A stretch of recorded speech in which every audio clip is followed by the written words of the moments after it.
Stephanie from Back to the Passport. In this video, I'm sharing what we did in a day and a half in Edinburgh, Scotland. We visited Scotland on a trip that spanned England, Scotland, and Ireland, and took the train from London up to Edinburgh for 2 nights.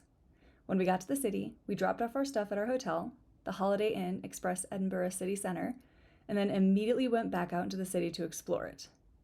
We walked up to the top of Calton Hill to take in the amazing view over the city and to try some typical Scottish snacks and drinks provided by our tour director, as we were in Scotland on a guided tour with Go Ahead. That night, we had an included group dinner at Indigo Yard at 7:15, and after dinner, Rick and I checked out our neighborhood and then went to Pickles, the wine bar.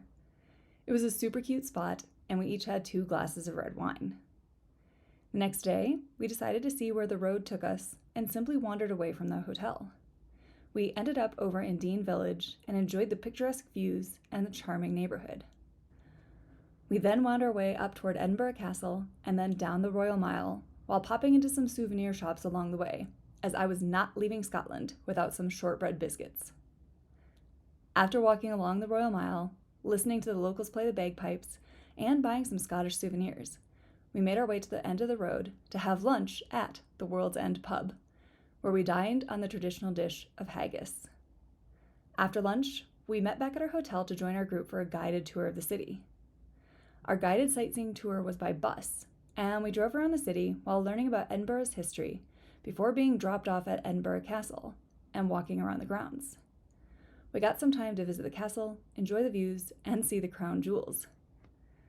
I do wish we had had a bit more time to explore the grounds, as I think we had maybe an hour of free time there, and it goes by very quickly when waiting in line to see things or trying to get into certain buildings or just enjoying the exhibits.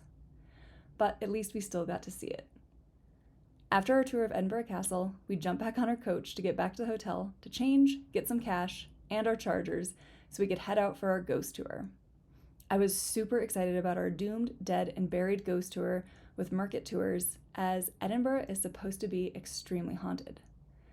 We didn't have time for dinner, as we were done at the castle around 4:30 or 5 o'clock, and our ghost tour was at 6:30. But it was fine, as we were still so full from our giant lunch.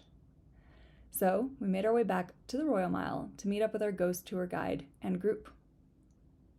Some of the highlights from our Edinburgh ghost tour include the grave that's in a parking lot that's used to this day, the story of half-hanged Maggie, the story of William Barton and his deal with the devil, the Blair Street underground vaults and the ghosts that reside there, including Jack, the cobbler, and Mr. Boots, also known as the Watcher, a visit to Canongate Graveyard, and the stories of Burke and Hare, the Edinburgh body snatchers and murderers.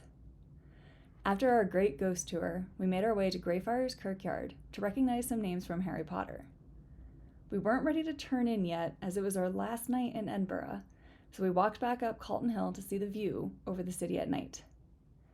We ended our evening at this pub called Keller, which is just around the corner from our hotel, and got a charcuterie board and some beers, and hopefully lost any ghosts that had followed us up from the vaults.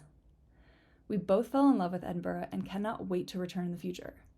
Now that we've had a taste and know our way around a bit, we're confident that we can go back on our own and continue our exploration of this amazing and beautiful city. If you've been to Edinburgh before, please let us know what we need to add to our travel itinerary when we go again.